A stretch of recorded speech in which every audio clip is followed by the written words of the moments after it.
بسم الله الرحمن الرحيم.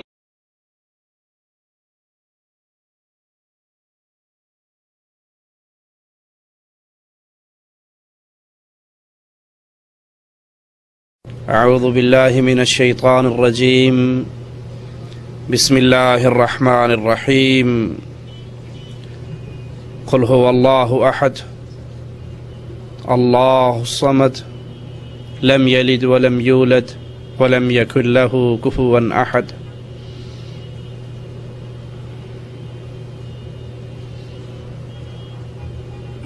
امت اسلام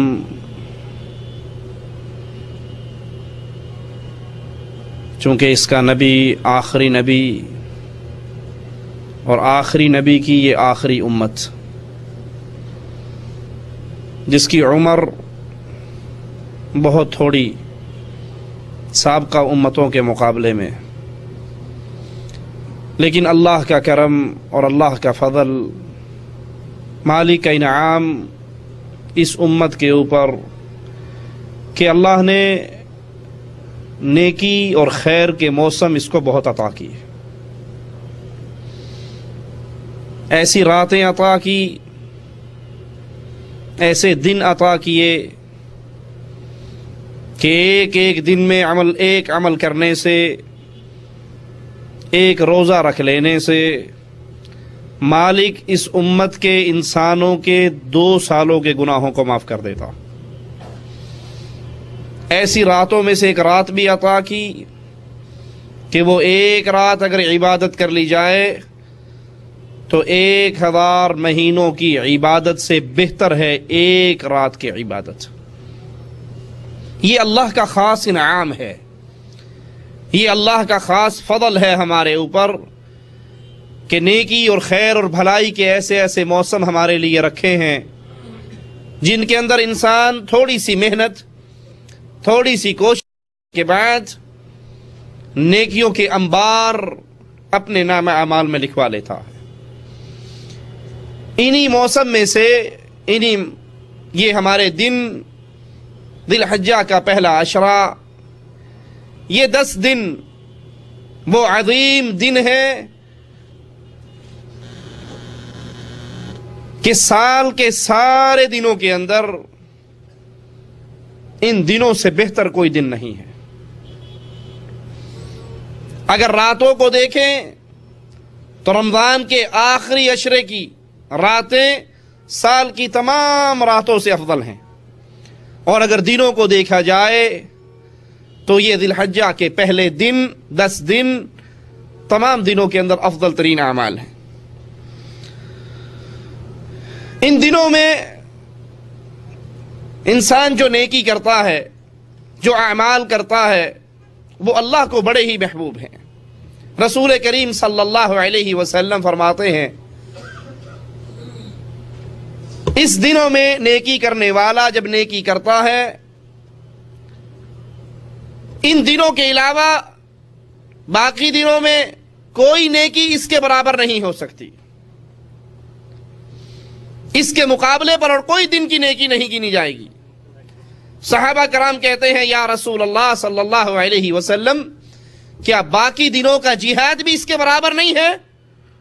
آپ نے کہا جہاد بھی اس کے برابر نہیں ہے، الا یہ کہ ایسا مجاہد جو اپنے مال اور اپنی جان دونوں کو لے کر اللہ کے راستے میں نکلتا ہے اور وہ بھی قبول ہو جاتا ہے، اس کا مال بھی اللہ کے دربار میں قبول ہو جاتا ہے، یعنی وہ بھی شہید ہو جاتا ہے اور مال بھی لٹ جاتا ہے، اس کا اجر تو زیادہ ہے۔ اس کے علاوہ اور کوئی عمل ان دنوں کے اعمال کے مقابلے پر نہیں آ سکتا۔ ابن عباس رضی اللہ عنہ وارضاہ سے روایت ہے، صحیح بخاری کے اندر یہ حدیث موجود ہے کہ آپ علیہ الصلوۃ والسلام نے فرمایا ان دنوں کے مقابلے پر باقی دنوں کا کوئی عمل اس کا مقابلہ نہیں کر سکتا۔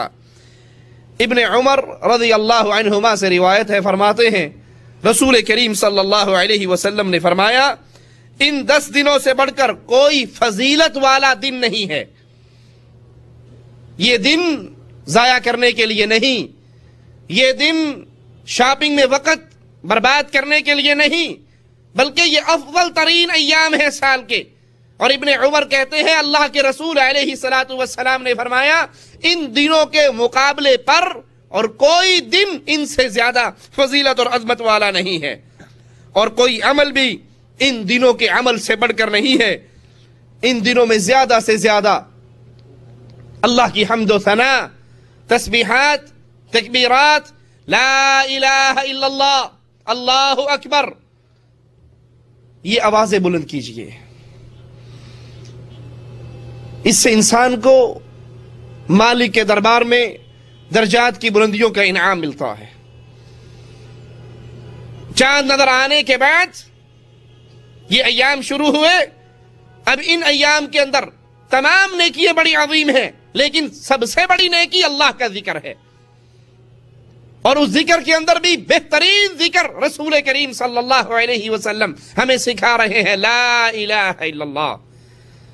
یہ تمام ذکر میں، اذکار میں سب سے افضل عمل ہے، افضل ذکر لا الہ الا اللہ۔ لا الہ الا اللہ کا ذکر تمام دعاؤں کے اندر، تمام اذکار کے اندر سب سے اعلیٰ ٹاپ کلاس۔ کیوں؟ کیونکہ یہ عبادت اللہ کی وحدانیت، اس کی الوہیت کا اقرار اور اعلان ہے۔ لا الہ الا اللہ، اللہ ان دنوں کے اندر کثرت سے یہ تسبیحات کریں۔ سعید بن جبیر رحمہ اللہ، ان کے بارے میں آتا ہے کہ جب یہ 10 دن اس کا آغاز ہوتا تو اپنے آپ کو عبادت میں اتنا مصروف کر لیتے کہ بظاہر یوں لگتا کہ یہ اپنے آپ کو کہیں ہلاک ہی نہ کر بیٹھے، انہیں کوئی اور شغل نہ ہوتا، کوئی اور عمل نہ ہوتا۔ یہ 10 دن خاص اللہ کی عبادت میں دن اور رات اپنے گزار دیتے، لمحات گزار دیتے۔ یہاں پر سوال پیدا ہوتا ہے، آپ کہہ سکتے ہیں، میں کہہ سکتا ہوں کہ جی ہم نے تو ڈیوٹی بھی کرنی ہے، ہم نے تو دکان پر بھی بیٹھنا ہے، ہم نے تو کاروبار بھی کرنا ہے۔ تو وہ تسبیحات جو رسول کریم صلی اللہ علیہ وسلم نے سکھائی، ان کو کثرت سے کہیے، لا الہ الا اللہ، اللہ اکبر، الحمدللہ۔ اب آپ کچھ بھی کام کر رہے ہوں، آپ کی زبان تو ان الفاظ کو دہرا کر اپنے اوقات عبادت کے اندر گزار سکتے ہیں۔ گاڑی چلا رہے ہیں، چلاتے رہیں، کوئی نہیں روک رہا، لیکن آپ کی زبان اللہ کا ذکر کرتی رہے، یہ زبان اللہ کے ذکر سے تر رہے، تو آپ ان ایام کی عظیم ترین نیکیوں میں سے ایک بہت بڑی نیکی کو حاصل کر لیں گے، اور وہ اپنی زبان کو اللہ کی یاد میں مگن رکھنا۔ اور جب یہ زبان اللہ کے ذکر میں مگن ہوتی ہے تو کتنی ہی گناہ ہیں جن سے انسان کا دامن چھوٹ جاتا ہے۔ میں خاموش ہوں گا، میری زبان جھوٹ بولے گی، خاموش بیٹھا ہوں، پھر زبان ہلائی تو جھوٹ، کسی کی غیبت، کسی کی چغلی، کسی پر الزام، کسی کو گالی، اور اگر میری زبان مصروف رہے گی لا الہ الا اللہ، سبحان اللہ، الحمدللہ، اللہ اکبر، تو کیا خیال ہے اب کسی کو گالی دینے کا ٹائم ہے میرے پاس؟ کسی کی غیبت کرنے کا ٹائم ہے میرے پاس؟ کسی کی چغلیاں کرنے کا ٹائم ہے میرے پاس؟ جھوٹ بولنے کا ٹائم؟ میری زبان اللہ کے ذکر میں مشغول ہے۔ آپ گاڑی چلا رہے ہیں، آپ آفس میں ڈیوٹی کر رہے ہیں، آپ دکان پر بیٹھے ہیں، گاہک نہیں ہے، خاموش نہ بیٹھیے، بلکہ اپنی زبان کو اللہ کے ذکر سے تر رکھیے۔ اور جب دنوں کے اندر انسان اس عمل پر پریکٹیکلی طور پہ لاگو کرتا ہے، جاری کرتا ہے، تو انشاءاللہ یہ عادت پھر ایسی پڑ جاتی ہے کہ باقی دنوں میں بھی اس کی زبان اللہ کے ذکر سے تر رہتی ہے۔ ابن حجر رحمہ اللہ ان 10 دنوں کی فضیلت کا سبب بیان کرتے ہیں کہ کیا وجہ ہے یہ 10 دن سال کے سارے ایام میں افضل ترین ایام کیوں ہیں؟ فرماتے ہیں کیونکہ ان 10 دنوں کے اندر بڑی بڑی عبادتیں اکٹھی ہو جاتی ہیں۔ جو بڑی بڑی عبادتیں اس طرح 10 دنوں کے اندر ان کے علاوہ اور کہیں نہیں ہوتی۔ بڑی بڑی عبادتیں، نماز، روزہ، حج، قربانی، یہ بڑی بڑی عبادتیں ہیں، اور یہ ساری عبادات ان 10 دنوں کے اندر اکٹھی ہو جاتی ہیں۔ اس لیے یہ 10 دن سال کے باقی دنوں میں افضل ترین ایام ہیں۔ اب کون سا عمل ہے جو ان دنوں میں کیا جائے؟ کون سے کام ہیں جو ان دنوں میں کیے جائیں؟ نماز فرض نماز تو سال کے ہر دن کے اندر ہے، اس میں تو معافی اور چھٹی کسی بھی حال میں، آپ بیمار ہیں، آپ تکلیف میں ہیں، آپ تنگی میں ہیں، آپ آسانی میں ہیں، آپ سفر میں ہیں، آپ غمی میں ہیں، آپ خوشی میں ہیں، نماز میں کسی حال میں بھی معافی کا تصور نہیں ہے۔ یہ نہیں ہو سکتا کہ انسان اپنے آپ کو مومن سمجھے، مسلمان سمجھے، مواحد سمجھے اور اس کی زندگی کے اندر نماز نہ ہو۔ جس کی زندگی میں نماز نہیں ہے اس کے دل میں ایمان بھی، حدیث میں آتا ہے رسول کریم صلی اللہ علیہ وسلم نے نماز پڑھی، سلام پھیرا تو ایک شخص کو بیٹھے ہوئے دیکھا، اس سے پوچھتے ہیں کیا تو مسلمان نہیں ہے، تو نے ہمارے ساتھ نماز نہیں پڑھی؟ امام الانبیاء کے سوال پہ غور کیجئے، کیا تو مسلمان نہیں ہے، تو نے ہمارے ساتھ نماز نہیں پڑھی، کیا تو مسلمان نہیں ہے؟ کیا معنی؟ اگر تو مسلمان ہوتا تو ہمارے ساتھ نماز پڑھتا، اور اگر تو نے ہمارے ساتھ نماز نہیں پڑھی اس کا مطلب یہ ہے کہ تو مسلمان؟ اس نے کہا نہیں یا رسول اللہ صلی اللہ علیہ وسلم، میں اپنے گھر میں نماز پڑھ چکا تھا، میں اس کے بعد مسجد میں آیا، میں دوسری بستی میں نماز پڑھ چکا تھا، بعد میں آیا۔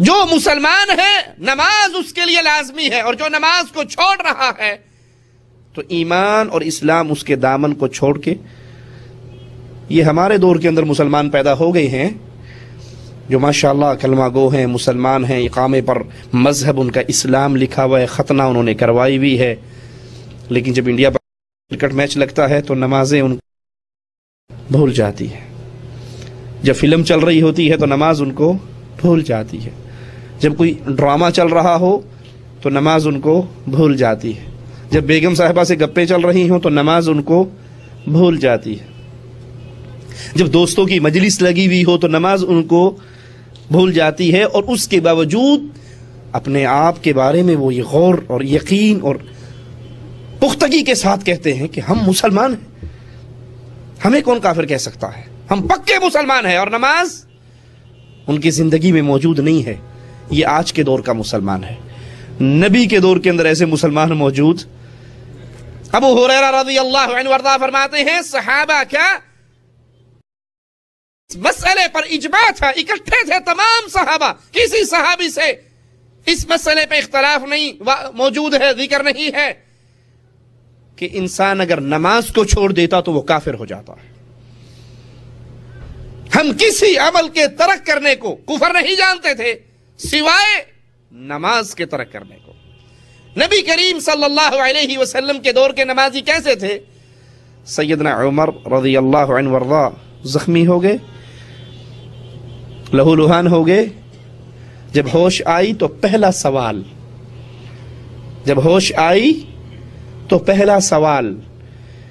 شاہد آفریدی بیٹنگ کر رہا ہو اور اٹھ کر جب واش روم جائیں تو واپس آتے ہی پہلا سوال کیا ہوتا ہے؟ اس نے کوئی چھکا تو نہیں مارا، اس نے کوئی چوکا تو نہیں مارا، کہیں آؤٹ تو نہیں ہو گیا؟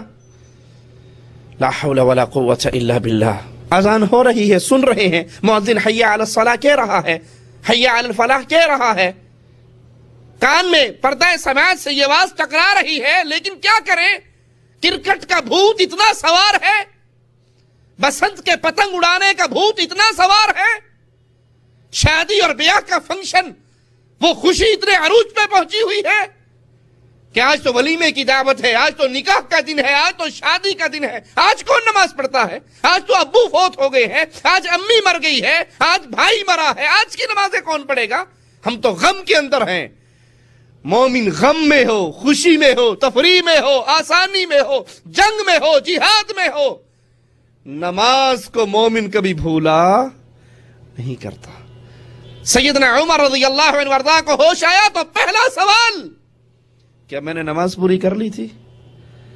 کہا نہیں۔ کہا مجھے بٹھاؤ، میں نماز پوری کر لوں۔ جس کی نماز نہیں اس کا ایمان نہیں۔ تو ان دنوں کے اندر فرض نماز تو سال کے ہر دن کے اندر جاری ہے، بلکہ یہ اتنا عظیم عمل ہے، رسول کریم صلی اللہ علیہ وسلم کو طائف کے اندر پتھر پڑے، لیکن آپ کی زبان مبارک سے اہل طائف کے لیے بد دعا، فرشتے آ گئے تھے، اجازت مانگ رہے تھے، اجازت دیجئے طائف کے پہاڑوں کو اٹھا کر ان بستی والوں پہ ڈال کے پیس دیں۔ آپ نے کہا نہیں مجھے اللہ سے امید ہے، انہوں نے مجھے مارا ہے، یہ نہ صحیح، ان کی پشتوں سے آنے والے ضرور لا الہ الا اللہ کا اقرار کریں گے. ان کے لیے بد دعا نہیں فرمائی. لیکن جب جنگ خندق کے موقع پر کفار آپ کی اور آپ کی نماز کے درمیان حائل ہو گئے، جنگ اتنی بھڑک اٹھی، آپ کو موقع نہ ملا نماز کا. اب جب نماز پڑھنے لگے تو پھر بد دعا کرتے ہوئے کہتے ہیں اللہ ان کے گھروں کو آگ سے بھر دے. جس نے ماتھا پھڑوا کے بد دعا نہ کی، جس کو زہر کھلایا گیا یہودیہ کے ہاتھ سے، بد دعا نہ کی، جس کو مکے سے نکال دیا گیا، ہجرت کرنے پہ مجبور کر دیا گیا، بد دعا نہ کی. لیکن جب اس کی نماز کے درمیان میں رکاوٹیں کھڑی ہوئی، اب بد دعا دیتے ہوئے کہتے ہیں ان کے گھر آگ سے بھر جائیں جنہوں نے ہمیں ہماری نماز نہیں پڑھنے دی. ان 10 دنوں کے اندر نفل، نوافل، رات کا قیام، دن کے اندر اللہ کی یاد، اس کا کثرت سے اہتمام کریں. یہ نماز بڑی عظیم چیز ہے، انسان سوچ بھی نہیں سکتا جہاں تک اس عمل کے ذریعے وہ بلندیوں پر پہنچ جاتا ہے. اتنی بلندیوں پر پہنچ جاتا ہے نوافل کے ذریعے، سجدے سجود کے ذریعے، نوافل کے ذریعے، کہ مالک فرماتا ہے میں اپنے بندے کا ہاتھ بن جاتا ہوں، میرے اتنے قریب ہو جاتا ہے فرائض ادا کر کے، نوافل ادا کر کے، میں اس کا ہاتھ بن جاتا ہوں جس سے یہ پکڑتا ہے، میں اس کا قدم بن جاتا ہوں جس سے یہ چلتا ہے، میں اس کا کان بن جاتا ہوں جس سے یہ سنتا ہے، میں اس کی آنکھ بن جاتا ہوں جس سے یہ دیکھتا ہے. باطل اور گمراہ فرقوں نے تو اس حدیث کا یہ مطلب نکالا کہ نعوذ باللہ اللہ اس میں فنا ہو جاتا ہے، اللہ اس میں حلول کر جاتا ہے، یہ اللہ میں فنا ہو جاتا ہے. حالانکہ نہیں، اس کا مطلب یہ ہے کہ اس کا ہاتھ اس چیز کو نہیں پکڑتا جس کے پکڑنے سے اللہ نے منع کیا ہے، اس کا قدم چل کر اس طرف نہیں جاتا جس طرف جانے سے اللہ نے منع کیا ہے، اس کا کان وہ چیز سنتا ہی نہیں جس کرنے سے اللہ نے منع کیا ہے، اس کی آنکھ اس چیز کو نہیں دیکھتی جس طرف دیکھنے سے اللہ نے منع کیا ہے. اللہ ایمان کا یہ درجہ ہمیں بھی عطا فرمائے. یہ نوافل، یہ نمازیں رسول کریم صلی اللہ علیہ وسلم کے دروازے پر جب پہرا دینے والا پہرا دیتا ہے، مسواک اور تازہ پانی لے کر آتا ہے تو رسول کریم صلی اللہ علیہ وسلم خوش ہوتے ہیں اور اس سے پوچھتے ہیں مانگ کیا مانگتا ہے؟ تو ایک ہی سوال کرتا ہے، اللہ کے نبی علیہ الصلوۃ والسلام آج آپ کے دروازے پر کھڑا ہوں، آپ کا پہرے دار بنا ہوا، آپ کا خادم بنا ہوا، جنت میں جاؤ گے تو آپ کا بڑا اعلیٰ مقام ہوگا، تو میں جنت میں چلا بھی گیا تو آپ کے مقام پر تو نہیں پہنچ سکوں گا، جنت میں بہت نیچے ہوں گا. اے نبی جب اتنی بڑی خوشخبری رب کی طرف سے سنا رہے ہو کہ جو مانگو گے اللہ عطا کرے گا، تو ایک ہی سوال کرتا ہوں، جس طرح یہاں آپ کے در پہ کھڑا ہوں وہاں بھی آپ کا پڑوسی بن جاؤں. یہ دعویٰ کرنے والوں کہ رسول کریم مختار کل ہیں، جو چاہے عطا کر دیں، جو چاہے دے دیں. اگر مختار کل ہوتے تو آپ کو کہنا چاہیے تھا کہ جا ٹھیک ہے، اپنے ساتھ والا مکان میں نے تجھے دے دیا، میرا پڑوسی تو بنے گا. کہا اور کچھ مانگ لے. کہا یہ مانگنے کے بعد اب ہاتھ دعا کے لیے اٹھتے ہی نہیں ہیں. آپ کا پڑوس مانگ کے سب کچھ مانگ لیا ہے. کہا اگر تو اپنی مانگ میں سچا ہے تو کثرت سجود سے میری مدد کر، کثرت سے سجدے کر، کثرت سے نفل نوافل ادا کر. ان سجدوں کی بنا پر تو اللہ کے دربار میں بلند مقام پہ پہنچ جائے گا. حضرت ثوبان رضی اللہ عنہ سے روایت ہے، فرماتے ہیں میں نے نبی کریم صلی اللہ علیہ وسلم سے سنا، وہ فرما رہے تھے تم کثرت سے سجدے کیا کرو. یہ فرض نمازوں کے علاوہ تلقین ہے نفل نماز ادا کرنے کی. تم سجدے کیا کرو، کیونکہ جب بھی تو سجدہ کرے گا تیرا ایک درجہ بلند ہوگا اور ایک گناہ تیرا معاف کر دیا جائے گا. سجدہ کرنے سے اللہ کی طرف سے انعام کیا ملتا ہے؟ سجدہ کرو گے، اپنی پیشانی کو زمین پہ رکھو گے، بظاہر خاک میں لگاؤ گے، آپ جھک رہے ہو اللہ کے لیے، جتنے جھکتے جاؤ گے اللہ اتنا بلند کرتا جائے گا. لیکن یہ سجدہ کس کے لیے ہو جی؟ قبروں پہ سجدے کرنے والوں، درباروں اور درگاہوں پہ سجدے کرنے والوں. لال شہباز کلندر کے دربار پہ گھوڑے کے قدموں کے نشان پہ سجدے کرنے والوں،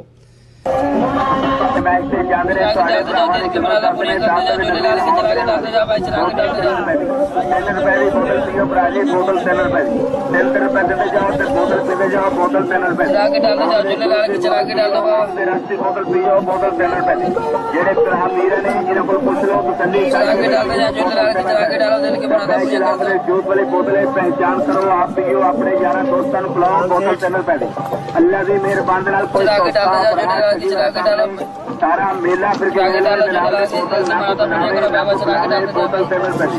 جڑا کرے گا سوکھا ہوے گا اوکھا کر مزدوری تے کا چوری بوتل چینل پہ تے پیشل پیو ودیا پیو ٹھنڈی ٹھار ہاضمے دار آم دے جوس والی بوتل چینل پہ تے پیشل پیو ودیا پیو جان دے ذائقے والی بوتل چینل پہ ہر میلہ منی نے میچ تے تواڈے بھراواں دے میچ تے جاندے نے تواڈے بھراواں دے خدمت اپنے دس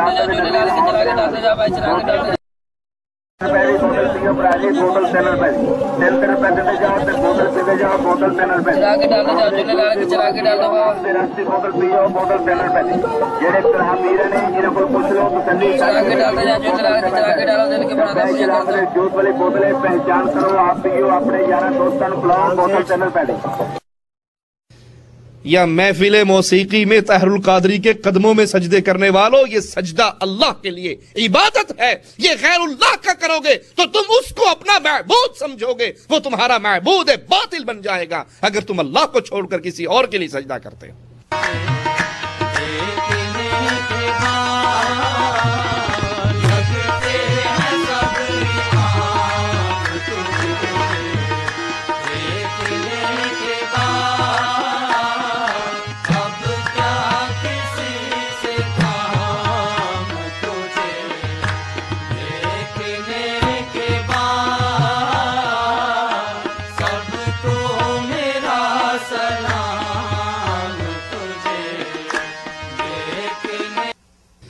اب تو سجدے کی وقت نہیں رہی، سجدے کی قیمت نہیں رہی، سجدے کا احساس ہمارے دل سے مٹ گیا کہ یہ کتنی عظیم عبادت ہے۔ واسجد واقترب، سجدہ کر، اللہ کے قریب ہو۔ اب تو پیر نظر آتا ہے تو اس کے سامنے سجدہ، مولوی نظر آتا ہے اس کے سامنے سجدہ، نظر آتی ہے اس کے سامنے سجدہ، کالا جھنڈا نظر آتا ہے اس کے سامنے جھنڈا، اس کے سامنے سجدہ، کہیں پنجا لگا ہوا نظر آتا ہے تو اس کے سامنے سجدہ۔ حدیث میں آتا ہے جب انسان سجدہ کرتا ہے شیطان روتا ہے کہ مجھے سجدے کا حکم ہوا اور میں نے انکار کیا، میرے لیے جہنم ہے۔ آدم کے بیٹے کو سجدے کا حکم ہوا، یہ سجدہ کرتا ہے تو اللہ اس کو جنت عطا کر دیتا ہے۔ کثرت سے نمازوں کا اہتمام کیجئے، کثرت سے روزوں کا اہتمام کیجئے۔ یہ 10 دن نیکیوں کے دن ہیں اور نیکیوں میں روزہ ایک بہت بڑی نیکی ہے۔ ہر نیکی کا ثواب لکھ دیا جاتا ہے اور روزے دار کی نیکی کے بارے میں کہا جاتا ہے الصوم لی، مالک فرماتا ہے اس نے روزہ میرے لیے رکھا ہے، اس کی جزا بھی میں ہی اس کو عطا کروں گا۔ حدیث میں حضرت سیدہ حفصہ رضی اللہ تعالی عنہا کی شان کے اندر جبرائیل کے جو جملے آتے ہیں، اس نے آ کر کہا تھا یا رسول اللہ صلی اللہ علیہ وسلم اس سے رجوع کیجئے، انہا قوامۃ صوامہ، یہ بہت زیادہ قیام کرتی ہے، بہت زیادہ روزے رکھتی ہے، اللہ کو اس کی یہ صفت بڑی ہی پسند ہے اور جنت کے اندر بھی یہ آپ کی سوچا ہے۔ ان 10 دنوں میں خاص طور پہ روزہ رکھیے، روزے کا اہتمام کیجیے اور عرفے کے دن کے روزے کو نہ بھولیے۔ کیا خیال ہے اگر کوئی کمپنی والا اعلان کر دے کہ اس مہینے میں جو بندہ 30 دن ڈیوٹی ادا کرے گا اس کو اس مہینے کی بھی تنخواہ ملے گی اور 2 تنخواہیں ایکسٹرا ملیں گی۔ 103 بخار ہوگا تب بھی کوشش ہوں گے یار بخار ہے تے صحیح لیکن جا کے میں ڈوکھا تے لائی آواں، حاضری تے پوا آواں، 2 تنخواہیں مل رہی ہیں۔ بیماری کے اندر بھی کوشش ہوگی کہ ہم کمپنی میں جا کے حاضری لگا لیں، ہمارا نام کے ساتھ یہ نہ لکھا جائے کہ یہ 1 دن چھٹی کی تھی، عام ملنے والا تھا، وہ جو ایک سیلری ایکسٹرا ملنے والی تھی وہ نہ ہماری کٹے۔ اور رسول کریم صلی اللہ علیہ وسلم کیا فرماتے ہیں؟ کہ عرفہ کے ایک دن کا روزہ، مجھے اللہ سے امید ہے کہ اللہ اس ایک روزے کی وجہ سے 2 سال کے گناہوں کا معاف فرما، ایک گزرا ہوا اور ایک آنے والا، 2 سال کے گناہوں کا کفارہ ایک روزہ۔ اب یہاں پر بھی اشکال پیدا ہوتا ہے، کئی لوگ سوال کرتے ہیں کہ 9 ذی الحجہ کا روزہ رکھنا ہے یا عرفہ کے دن کا روزہ رکھنا ہے، اور یہ سوال مملکہ سے باہر سے لوگوں کا رہتا ہے۔ حدیث میں جو لفظ ہیں وہ عرفہ کے دن کا لفظ ہے، اور عرفہ کہاں پر ہے؟ انڈیا میں عرفہ ہے، پاکستان میں میدان عرفات ہے۔ میدان عرفات کہاں ہے؟ مکہ میں۔ حاجی کہاں اکٹھے ہوتے ہیں؟ میدان عرفات میں۔ جس دن حاجی میدان عرفات میں اکٹھے ہوں گے ان کے لیے تو انعام و کرام کی بارشیں ہیں۔ اب جو غیر حاجی ہے، جو میدان عرفہ میں نہیں پہنچ سکا، اس کے لیے بھی یہ ہدیہ ہے مالک کی طرف سے کہ تو میدان عرفہ میں تو نہیں پہنچ سکا، لیکن باہر رہ کر اگر تو روزہ رکھ لیتا ہے، غیر حاجی عرفہ کے دن اگر روزہ رکھ لیتا ہے تو مالک اس ایک روزے کی وجہ سے اس کے 2 سال کے گناہوں کو معاف کر دیتا ہے۔ اگر عرفہ میں پہنچ گیا، حاجی بن گیا، مواحد ہے، نمازی ہے، اور یہاں آ کر اپنے اللہ کو راضی کرتا ہے، دعائیں مانگتا ہے، تو اللہ ان فرشتوں سے پوچھتا ہے میرے بندے کیوں آئے ہیں، یہ مجھ سے کیا چاہتے ہیں، حالانکہ وہ سب کچھ جانتا ہے۔ فرشتے کہتے ہیں اللہ یہ تیری معافیوں کا سوال کرتے ہیں، تجھ سے رحمتوں کا سوال کرتے ہیں، معافی مانگنے آئے ہیں۔ مالک فرماتا ہے فرشتوں گواہ رہو، میں نے ان سب کے گناہوں کو معاف کر دیا۔ لیکن مشرک معاف نہیں ہوگا، یاد رکھیے گا اس مسئلے کو۔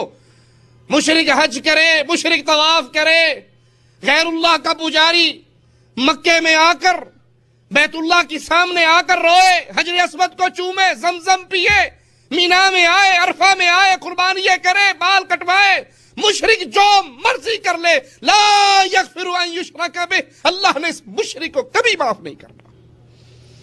یہ معافیے، یہ عرفہ کی معافیے ہو یا ان 10 دنوں کے انعامات ہو یا عرفہ کے روزے سے 2 سال کے گناہوں کا کفارہ بنتا ہو، یہ صرف اس کے لیے ہے جو مواحد ہے، جو مشرک ہے، اس کو نعمتوں میں سے کچھ نہیں ملے گا۔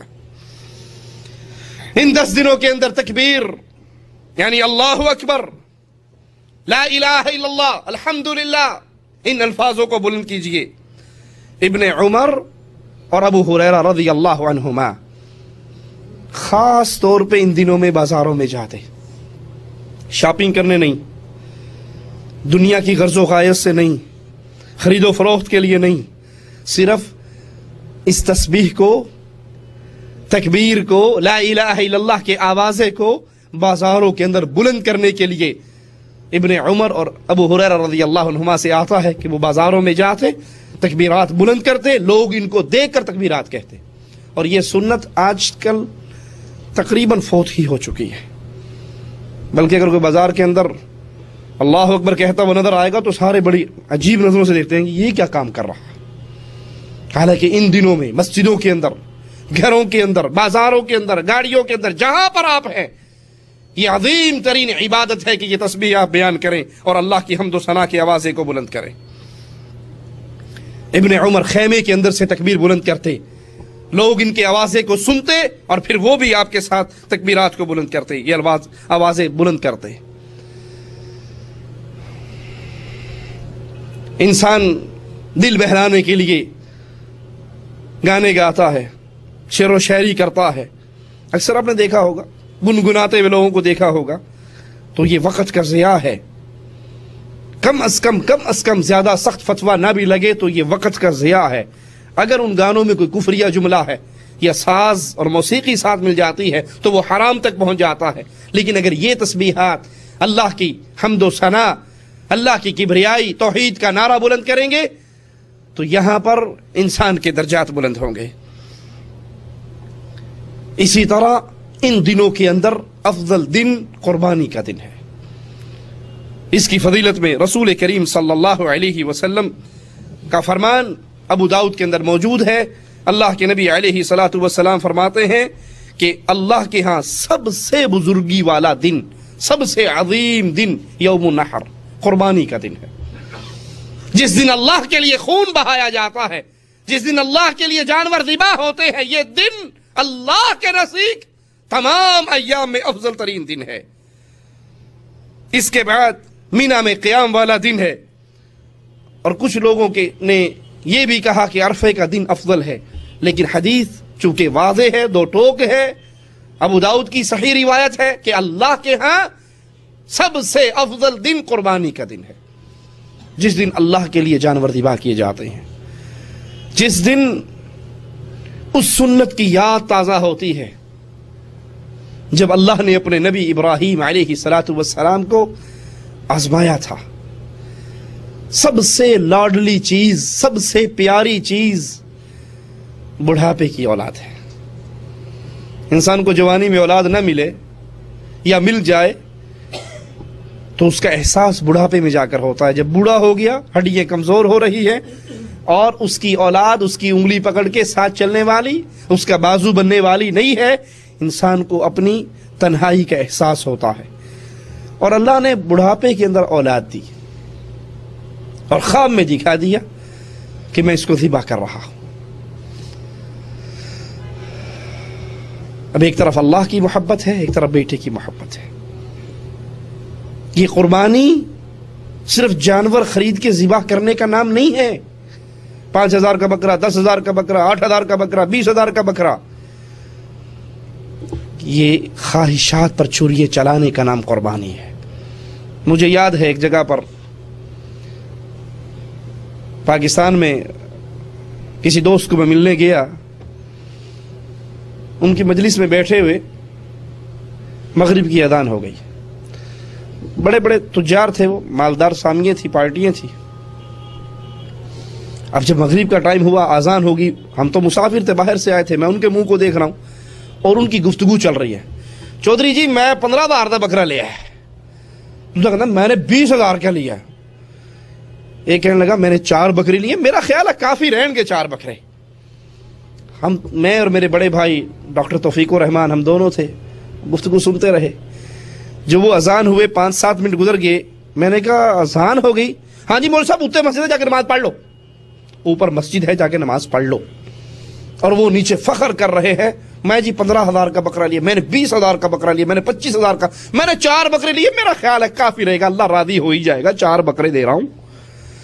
نماز کا کہا گیا، کہا جی اوپر مسجد آپ جا کر پڑھیں، کس نے منع کیا آپ کو؟ اور ہم گئے، واقعی صرف 2 بھائیوں نے ہم نے جماعت کروائی، نیچے ان قربانی کے لیے 5-5 4-4 بکرے 20-20 25-25 ہزار کے خریدنے والوں میں سے ایک بھی اٹھ کر نہیں آیا۔ یہ قربانی بکرے ذبح کرنے کا نام نہیں ہے، یہ قربانی اللہ کو نہ تمہاری قربانی کا خون پہنچتا ہے نہ گوشت پہنچتا ہے، یہ قربانی تو خواہشات پہ چھری چلانے کا نام ہے۔ ابراہیم علیہ السلام بیٹے سے کہتے ہیں، بیٹا میں نے خواب دیکھا ہے، میں تیرے گلے پہ چھری چلا رہا ہوں، تجھے ذبح کر رہا ہوں، تیرا کیا خیال ہے؟ نیک اولاد جواب میں کہتی، بابا ففعل ما تؤمر، کر گزریے جو آپ کو آرڈر دیا گیا ہے، مجھے صبر کرنے والا پاؤ گے۔ بڑھاپے کی اولاد اس کو لٹا لیتے ہیں اور پیشانی کے بل لٹاتے ہیں کہ سیدھا لٹاؤں، چھری میرے ہاتھ میں ہو، اور چلاتے وقت میری آنکھیں اس کی آنکھوں سے ٹکرائے، اس کا چہرہ میری آنکھوں سے کے سامنے ہو تو باپ کی فطری محبت جوش مارے، اور بیٹے کی محبت میں آ کر کہیں میں اللہ کے حکم کی ادائیگی سے رک نہ جاؤں، میرے ہاتھ لڑکھڑا نہ جائیں، چھری چلنے سے میرا ہاتھ انکار نہ کر دے کہ میں نہیں چلاتا، یہ تو بیٹا ہے، یہ تو لخت جگر ہے۔ پیشانی کے بل لٹاتے ہیں اور قربانی کے لیے تیار کر لیتے ہیں، اور مالک اپنی رحمت سے ان کو نکال کر جنت کا ایک جانور بھیج دیتا ہے اور اعلان کرتا ہے، ابراہیم ہم نے تجھ کو آزمایا تھا، تو اپنی آزمائش میں پورا اترا ہے۔ یہ قربانی کا نام جانور کو ذبح کرنا نہیں، اپنی خواہشات کو ذبح کرنا ہے۔ یہ اس سنت کو ساری عمر کے لیے ہماری شریعت کے اندر بھی باقی رکھا گیا ہے، لیکن اس قربانی سے درس کیا ملتا ہے؟ اگر اللہ کی محبت کے مقابلے پر بیوی رکاوٹ بنے، بیٹا رکاوٹ بنے، قوم قبیلہ برادری رکاوٹ بنے، سب کو چھوڑا جا سکتا ہے، رب کو چھوڑا۔ یہ قربانی ہے۔ اگر آپ سمجھے میری زندگی ہی گزرتی رہے جیسے گزر رہی ہے، اللہ کے احکامات کو میری بیوی توڑ رہی ہے، میرے ماتھے پہ بل نہیں پڑتا، میرا بیٹا توڑ رہا ہے، میرے ماتھے پہ بل نہیں پڑتا، قوم برادری اللہ کے احکامات کو ٹھوکر مارتے ہیں اور میں ہنس کے ٹال دیتا ہوں اور پھر قربانی کے لیے جانور لے کر بھی کھڑا ہو جاتا ہوں تو میری قربانی قبول نہیں ہونے والی۔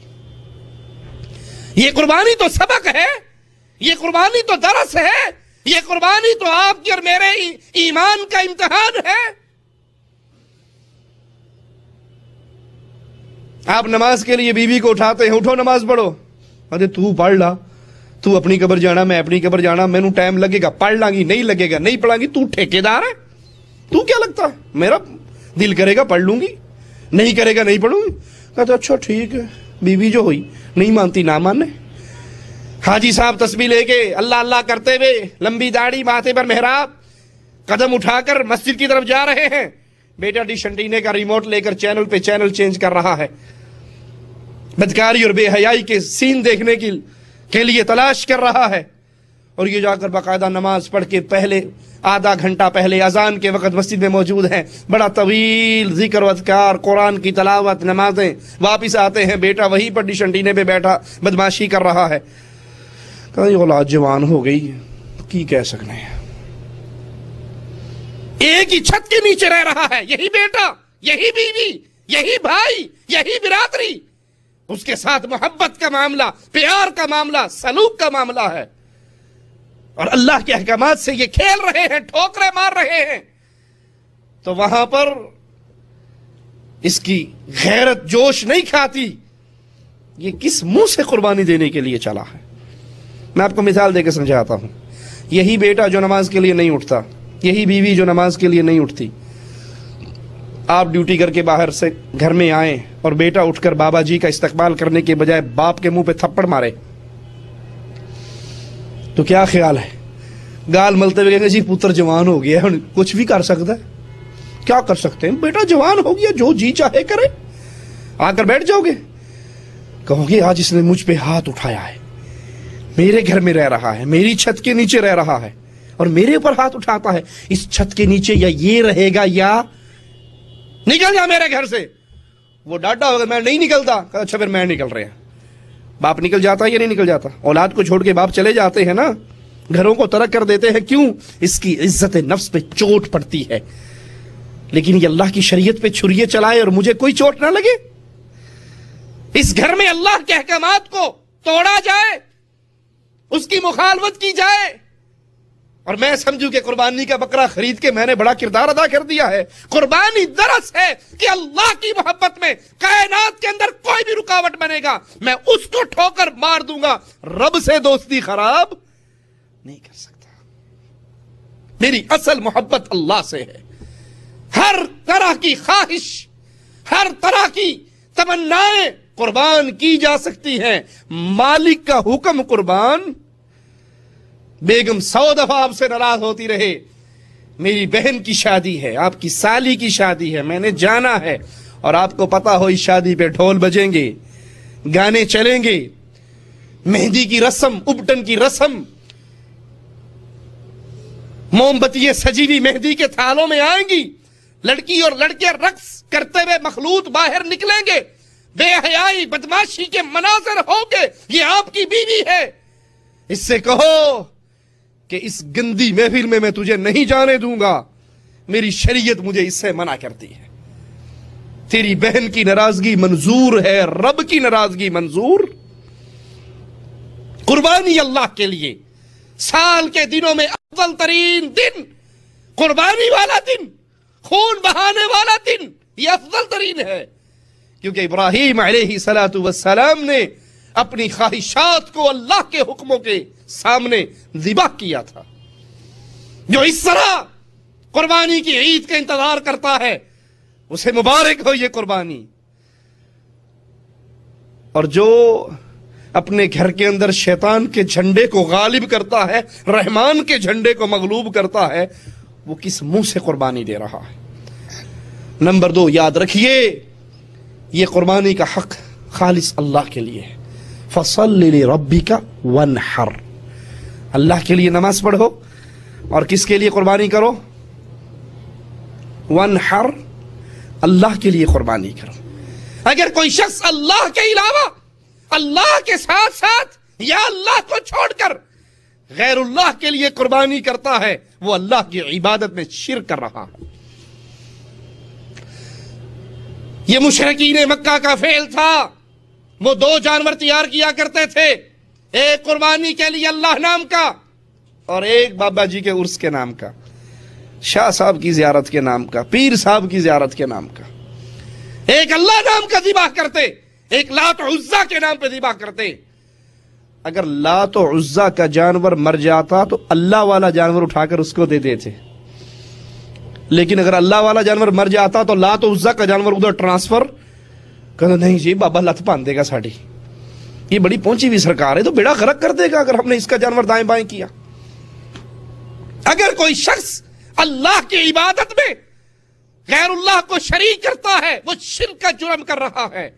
اور یاد کر لیجئے امام الانبیاء امام اعظم محمد کریم صلی اللہ علیہ وسلم فرماتے ہیں لعن اللہ من ذبح لغیر اللہ، جو اللہ کے علاوہ کسی اور کے لیے ذبح کرتا ہے ایسے مجرم پر اللہ کی لعنت برستی ہے۔ اس کی قربانیاں قبول نہیں ہوتی، اس کی عید کی نمازیں قبول نہیں ہوتی، اس کا حج قبول نہیں ہوتا، اس کے روزے قبول نہیں ہوتے۔ جو اللہ کے علاوہ درباروں پر، درگاہوں پر، خانقاہوں پر پیر جیلانی کے نام پہ ذبح کرتا ہے، بی بی فاطمہ کے نام پہ ذبح کرتا ہے، پیر ککڑ شاہ کے نام پہ ذبح کرتا ہے، اور ذبح کرتے ہوئے مسلمان کہتے ہیں بسم اللہ اللہ اکبر، اور یہ ذبح کرتے ہوئے کہتا ہے پیر شاہ جمال ککڑ گھنتے پتر ڈے رتا لال، دیسی مرغا تیرے لیے، گھر بیٹا میرے لیے۔ جو اللہ کے علاوہ کسی اور کے نام پہ ذبح کرے، وہ صنم کے نام پہ کرے، بت کے نام پہ کرے، مندر میں لے جا کر کرے، دربار پہ لے جا کر کرے، کسی باپے کا نام، کسی پیر کا نام، کہ جی تسی ایویں ہی اوکھے ہوندے ہو سیدھے اللہ نام دا ذبح کرنے، بسم اللہ اللہ اکبر، اور کر کہاں پر رہے ہو؟ دربار پر۔ دن کون سا ہے 11ویں کا؟ دن کون سا ہے 9 محرم کا؟ سبیل کے اوپر کیا لکھا ہے؟ سبیل حسین۔ تم اللہ نام پر نہیں کر رہے، دھوکہ دینا چاہتے ہو مسلمانوں کو، تم غیر اللہ کے نام پہ کرتے ہو۔ کتنے ہی وہ حاجی ہیں بیچارے جو حج کرنے آتے ہیں اور حج کرنے کے بعد پیچھے فون کرتے ہیں ابا جی حج کر لیا ہے، اب داتا صاحب کے دربار پہ جا کر بکرے کی نیاز دے دو، دعا کرو میرا حج قبول ہو جائے۔ کھڑا رب کے گھر میں ہے، مانگ مردوں سے رہا ہے۔ ایک مسلمان اللہ کے گھر میں رو رہا تھا، بادشاہ وقت اس کے رونے کے منظر کو دیکھتا ہے، اس کے پاس آ کر کہتا ہے میں بادشاہ ہوں وقت کا، حکمران ہوں، خلیفہ ہوں، کیوں روتا ہے؟ مانگا تو کیا مانگنا چاہتا ہے؟ جو مانگے گا عطا کر دوں گا۔ اے کاش ڈھیریوں پہ امیدیں لگانے والوں، قبروں پہ امیدیں لگانے والوں، مردوں پہ امیدیں لگانے والوں، فقیروں اور محتاجوں پہ امیدیں لگانے والوں، تمہارے دل میں رب کی اتنی غیرت تو ہوتی۔ وہ جواب میں کہتا ہے رب کے گھر میں بیٹھ کے تجھ سے مانگوں، مجھے رب سے حیا آتی ہے۔ میں کس کے در پہ بیٹھا ہوں؟ میں کس کے گھر میں بیٹھا ہوں؟ ارے تو حج کرنے کے لیے آیا ہے۔ رسول کریم فرماتے ہیں حج کرنے والا، عمرہ کرنے والا، غازی فی سبیل اللہ جانے والا، تینوں اللہ کے مہمان ہیں۔ یہ رب سے جو مانگتے ہیں رب ان کو عطا کر دیتا ہے۔ یہ رب کی دعوت پر آئے ہیں، یہ رب کی پکار پہ آئے ہیں، یہ مالک کے بلانے پر آئے ہیں۔ تو رب کا مہمان ہے، اور رب کہتا ہے مردے کے دروازے پر جا کر ذبح کر دو تاکہ میرا حج قبول ہو جائے، میرا بخار اتر جائے۔ کہا رب کے گھر بیٹھ کے تجھ سے مانگوں، رب سے حیا آتی ہے۔ بادشاہ پیچھے ہو کے بیٹھ گیا. یہ دعا مانگ کے فارغ ہوا, باہر نکلا, بادشاہ سلامتی پیچھے پیچھے چل پڑے. جب حرم سے باہر آیا کہنے لگا تو نے کہا تھا حرم میں بیٹھ کے تجھ سے مانگوں, حرم والے اس گھر والے رب سے حیا آتی ہے, اب تو بیت اللہ سے باہر آ گیا ہے, کیوں رو رہا تھا, مانگ کیا مانگتا ہے, آج جو مانگے گا میں دے دوں گا. کہتا ہے کیا مانگوں, دنیا مانگوں یا آخرت مانگوں. کہا آخرت کا جیسے تو بھوکا ہے ویسے میں بھی رب کا سوالی ہوں, میرے پلے میں آخرت کا کوئی خزانہ نہیں ہے, دنیا کے 4 سکے میرے پاس ہیں, سونا مانگنا ہے, چاندی مانگنی ہے, دنیا کا جو مانگنا ہے مانگ. کہا بھلے آدمی, دنیا تو دنیا والے کے در پہ بیٹھ کر بھی میں نے نہیں مانگی, تجھ سے کیا مانگوں. میرے آنسو تو وہاں بھی اپنے رب کو راضی کرنے کے لیے بہ رہے تھے اور آخرت کے سوال کے لیے بہ رہے تھے. یہ قربانی عبادت ہے اللہ کی. اگر یہ قربانی, یہ جانور کا ذبح کرنا آپ نے غیروں کے لیے بھی شروع کر رکھا ہے تو رک جائیے, توحید کے سبق کو سیکھیے, توحید کے لیسن کو یاد کیجئے. جو اللہ کے علاوہ کسی اور کے لیے ذبح کرتا ہے اس پر اللہ کی لعنت برستی ہے, اللہ کی رحمت سے وہ دور ہو جاتا ہے. رسول کریم صلی اللہ علیہ وسلم کے فرمان کے مطابق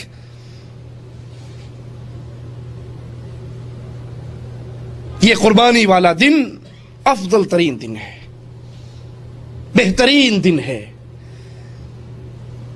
اس دن مالک اپنے بندوں سے راضی ہوتا ہے, مالک اپنے بندوں کو عطا کرتا ہے, بندے اپنے مالک کی عبادت کرتے ہیں. اور اس عبادت کے اندر بھی محمد کریم صلی اللہ علیہ وسلم کی سنت کو کبھی نہ بھولیے. قربانی کب کی جاتی ہے؟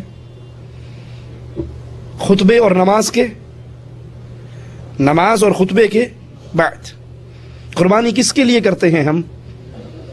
اللہ کے لیے کیے جانے والا عمل کافی نہیں ہوگا قبولیت کے لیے جب تک اس میں یہ شرط نہ پائی جائے کہ اللہ کے لیے جو عمل ہو رہا ہے وہ محمد کریم کے نقش قدم پر بھی ہو رہا ہے.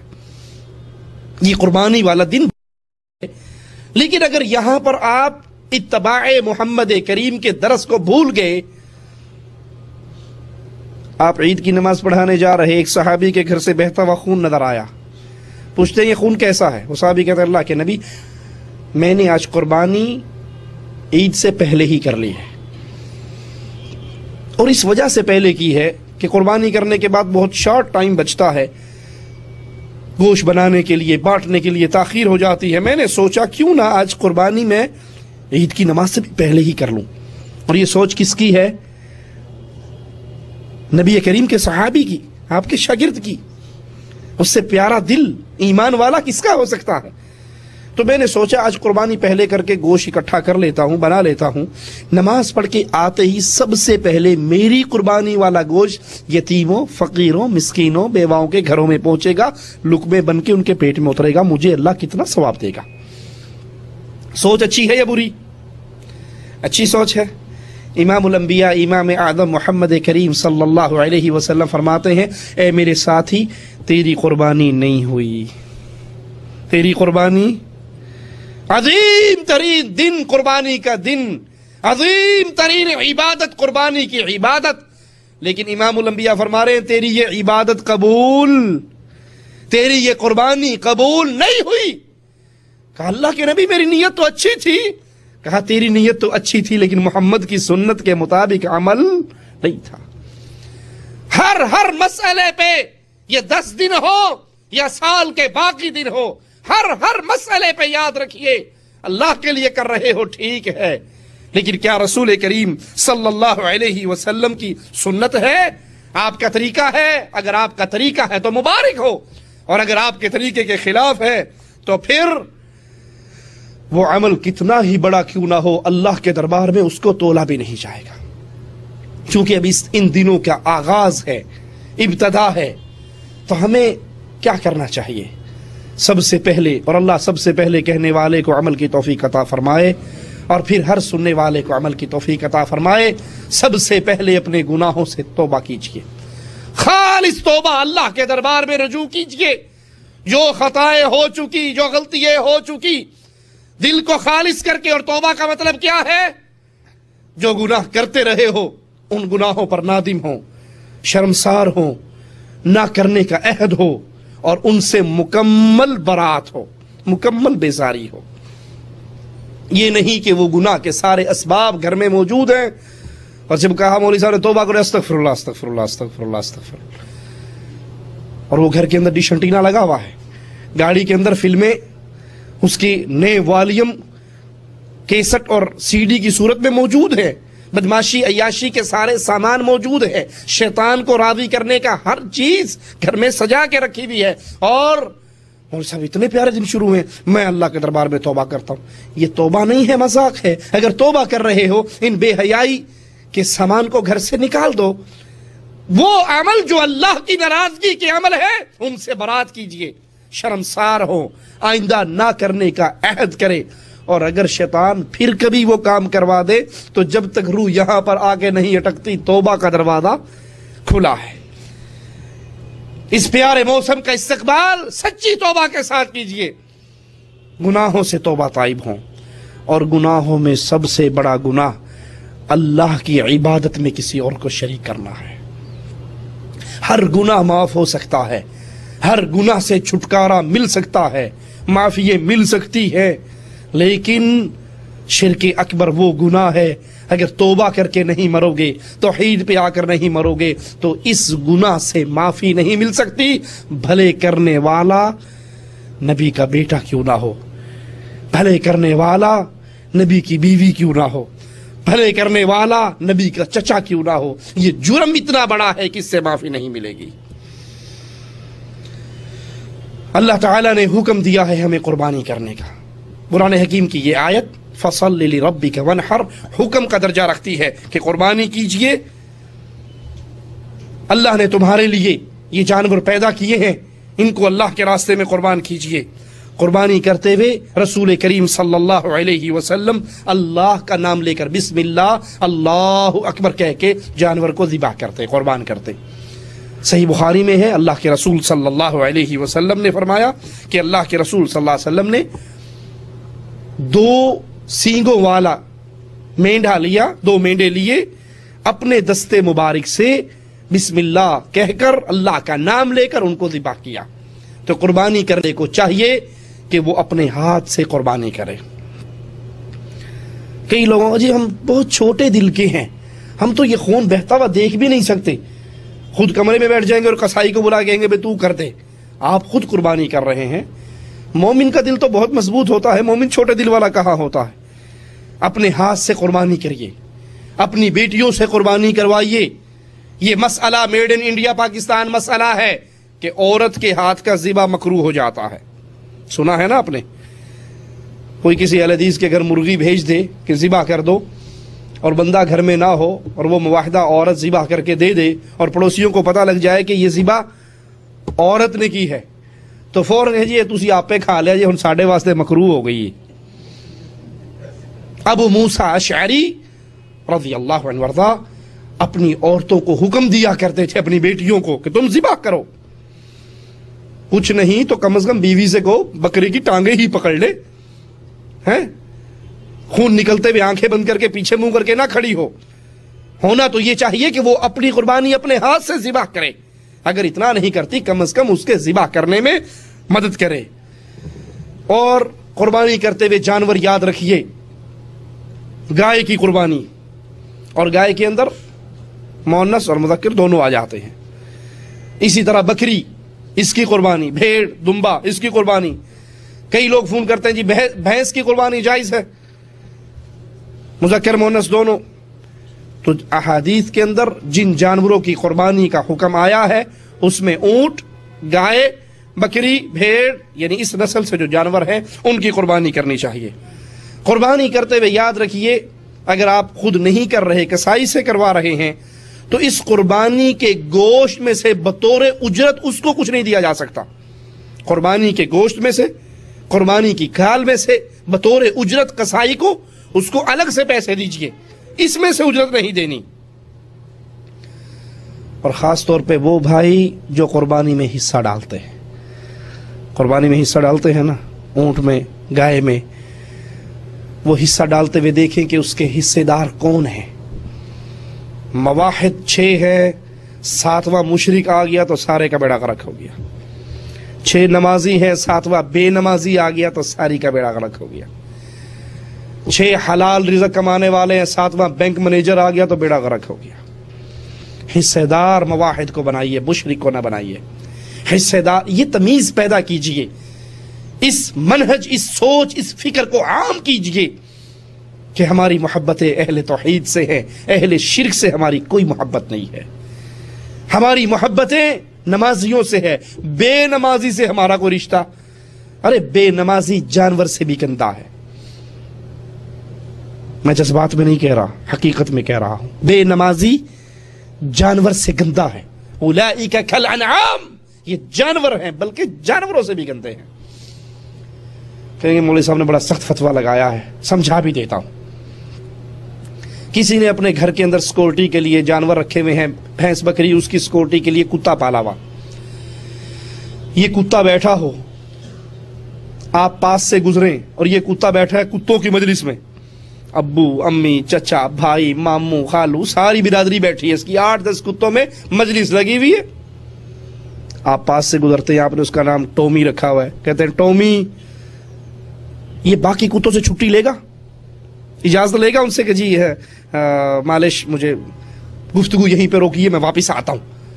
یہ ان کی طرف دیکھے گا بھی نہیں، یہ وفادار کتا ان کی طرف دیکھے گا بھی نہیں اور بھاگے گا اور جا کر اس کے قدموں میں گر جائے گا، اس کی جوتیاں چاٹے گا، اپنی دم زمین پہ مالے گا، لوٹ پوٹ ہوگا، اس کو راضی کرنے کی کوشش کرے گا۔ معاملہ ختم ہو گیا، یہ کتا واپس اپنی پھر مجلس میں گیا۔ اگر وہ کتے اس سے پوچھے کہ ہم تیرے بھائی تھے، ہم تیری برادری کے تھے، ہم تیری نسل کے تھے، ہم تیرے قریبی تھے، دوست تھے، وہ 2 ٹانگوں والا پاس سے گزرا، اس نے ٹومی کہا تو سب کو چھوڑ کے بھاگ گیا، تو نے پوچھا بھی نہیں ہم سے، صلح بھی نہیں ماری کہ میں جاؤں یا نہ جاؤں، تو یہ کتا زبان حال سے کیا کہے گا؟ کہے گا مانتا ہوں تم میرے بھائی تھے، تم میری برادری تھی، تم میری نسل تھی، تم میرے دوست تھے، سب کچھ تھے، جس نے بلایا وہ میرا مالک تھا، جس نے بلایا وہ میرا، کہے گا یا نہیں کہے گا؟ اور جب مالک بلائے پھر دوستوں سے چھٹی لی جاتی، اب تو مالک نے بلایا ہے، باقی سب تعلق ختم۔ یہ بے نماز کرکٹ کا میچ دیکھ رہا ہے، یہ بے نماز لوڈو کھیل رہا ہے، یہ بے نماز ڈائجسٹ پڑھ رہا ہے، عمران سیریز پڑھ رہا ہے، اردو نیوز پڑھ رہا ہے، ٹیلی ویژن پہ خبریں دیکھ رہا ہے، ڈش اینٹینا کی گندی محفل میں بیٹھا ہے، یا دوستوں سے گپ شپ چل رہی ہے اور مالک کی طرف سے آوازیں بلند ہو رہے ہیں، حی علی الصلاۃ، حی علی الفلاح، اور یہ اپنی مجلس میں جمع رہتا ہے۔ بتائیے وہ جانور اس سے بہتر ہے یا نہیں ہے؟ بے نماز کا حصہ اپنی قربانی میں ڈال کر ساری قربانی کا بیڑا غرق نہ کیجئے، مواحد کو شامل کیجئے، نمازی کو شامل کیجئے، سود خور کو شامل نہ کریں، حلال رزق کھانے والے کو شامل کریں۔ اور قربانی کا وقت یاد رکھیں کہ عید کی نماز کے بعد، خطبے کے بعد پھر قربانی کا وقت ہے، اس سے پہلے قربانی نہیں کی جا سکتی۔ قربانی کا گوشت کھایا بھی جا سکتا ہے، رکھا بھی جا سکتا ہے، تقسیم بھی کیا جا سکتا ہے۔ سلف صالحین سے جو اقوال ملتے ہیں اس میں بہتر یہی ہے کہ کچھ حصہ فقیروں کے لیے بھی تقسیم کیا جائے، کچھ حصہ رکھا بھی جائے، کھایا بھی جائے۔ رسول کریم صلی اللہ علیہ وسلم اپنی قربانی کے گوشت کو کھایا کرتے تھے۔ جس نے قربانی کرنی ہو وہ چاند نظر آنے کے بعد سے لے کر قربانی تک، عید کے دن تک، عید کی نماز کے بعد تک، نہ اپنے ناخن کاٹے نہ اپنے بال کاٹے۔ کون؟ جس نے قربانی کرنی ہے۔ قربانی یہاں کون سی ڈسکس ہو رہی ہے؟ عید والی قربانی، حج والی قربانی نہیں، حج والی قربانی نہیں، حاجیوں کا ذکر نہیں، یہ قربانی کا ذکر ہے، غیر حاج کا۔ جس نے قربانی کرنی ہے وہ ناخن نہ کاٹے، وہ بال نہ تراشے۔ اس پہ بھی ڈرامہ چلتا ہے۔ آپ نے اکثر داڑھی مون لوگوں کو دیکھا ہوگا جن بیچاروں کو ابھی تک توفیق نہیں ہوئی کہ اپنا چہرہ وہ محمدی بنائیں۔ ان کو محمد علیہ السلام کا چہرہ پسند نہیں آتا، یہود و نصارہ مجوس کا چہرہ نبی کے چہرے سے زیادہ اچھا لگتا ہے، اسی لیے تو ان جیسا بناتے ہیں نا۔ اگر کسی مسلمان کو یہ دل سے یقین ہو، زبان سے ہزار لوگ کہتے ہیں، دل سے یہ یقین ہو کہ محمد علیہ الصلاۃ والسلام کا چہرہ کائنات میں تمام چہروں سے پیارا ہے، تو نبی کے دشمنوں جیسا چہرہ بنائے گا وہ؟ کیوں؟ جس سے محبت کی جاتی ہے ویسی شکل و صورت بنائی جاتی ہے۔ آپ دیکھتے ہو کسی دو دوستوں میں بہت زیادہ پیار ہو تو کسی بھی فنکشن پہ انہیں چیک کر لو، ان کا سوٹ ایک طرح کا ہوگا، جوتی ایک طرح کی ہوگی، پین ایک طرح، ان کی کوشش یہ ہوگی دیکھنے والا ہم دونوں کو سگے بھائی سمجھے، حالانکہ وہ سگے بھائی نہیں ہوتے، لیکن ان کی دوستی محبت اتنی اونچی پہنچی ہوئی ہوتی ہے کہ ہر بندہ دوسرے کی نقل کرنے کی کوشش کرتا ہے۔ اگر ہمیں واقعی یقین ہو کہ نبی کریم صلی اللہ علیہ وسلم کا چہرہ یہودیوں کے چہرے سے زیادہ پیارا تھا، مجوسیوں کے چہرے سے زیادہ پیارا تھا، ہندوؤں کے چہرے سے زیادہ پیارا تھا، کافروں کے چہرے سے زیادہ پیارا تھا، یہ دل سے یقین ہو تو کبھی اپنا چہرہ محمدی رنگ روپ سے ہٹا کر کافروں کے رنگ روپ پہ چلیں گے؟ کبھی نہیں چلیں گے، کیونکہ ہمیں یقین ہوگا کہ کائنات میں حسین چہرہ داڑھی والا ہوتا ہے، داڑھی والا چہرہ خوبصورت، کیونکہ سب سے حسین چہرہ محمد کریم کا تھا اور وہ داڑھی کے ساتھ حسین تھا۔ چاند نظر آ گیا، جو سارے سال داڑھی شیو کرتے ہیں آپ ان کو بھی دیکھو گے، ان کی بھی دھنیا اگا ہوا ہوگا، تھوڑی تھوڑی ان کی بھی نکل رہی ہے۔ ان سے پوچھو یہ کیا ہے؟ حاجی مولوی صاحب کمال کرتے ہیں، آپ ہم سے پوچھ رہے ہیں یہ کیا ہے؟ ارے حدیث میں آیا ہے جس نے قربانی کرنی ہو وہ چاند نظر آنے کے بعد بال نہ کاٹے، ناخن نہ تراشے۔ ٹھیک ہے، ماشاءاللہ آپ کو حدیث سے بڑی محبت ہے۔ اب قربانی والا دن آ گیا، قربانی ہو گئی، گوشت کھانے سے پہلے، کلیجی کھانے سے پہلے نائی کو بلایا جاتا ہے یا اس کے پاس جایا جاتا ہے اور وہ دوبارہ حساب کتاب برابر کر دیتا ہے۔ ہم نے مان لیا حدیث میں ہے کہ جس نے قربانی کرنی ہے وہ بال نہ تراشے۔ آپ نے حدیث پہ عمل کر کے ان 10 دنوں میں داڑھی شیو نہیں کی۔ اللہ کا واسطہ دے کر پوچھتا ہوں، ایک حدیث ہمیں بھی دکھا دیجئے جس میں اللہ کے نبی صلی اللہ علیہ وسلم نے فرمایا ہو قربانی کرنے کے بعد داڑھی شیو کر دو۔ کوئی ایک حدیث ہمیں بھی دکھا دیجئے۔ نہیں، یہاں سنت رسول صلی اللہ علیہ وسلم سے محبت والا معاملہ نہیں ہے۔ یہاں یہ ہے کہ 10 دن لوگ بھی شیو نہیں کرتے، میں بھی 10 دن شیو نہیں کرتا۔ یہاں لوگوں کے پیچھے، معاشرے کے پیچھے، عادت اور رسم اور رواج کے پیچھے چلا جاتا ہے۔ اگر ان 10 دن شیو کرنے والے نے شیو کرنی اس لیے چھوڑی ہے کہ سنت محمد رسول اللہ ہے تو نبی کا حکم تو یہ ہے وفر اللحا وفرو ای کثیرو، اپنی داڑھیوں کو بڑھاؤ، ان کو زیادہ کرو۔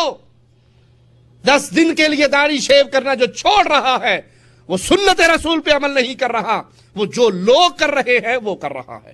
خیر، جس نے قربانی کرنی ہو وہ چاند نظر آنے کے بعد سے لے کر قربانی تک اپنے ناخن نہ کاٹے، اپنے بال نہ کاٹے، نماز کے بعد، قربانی کے بعد یہ عمل کرے۔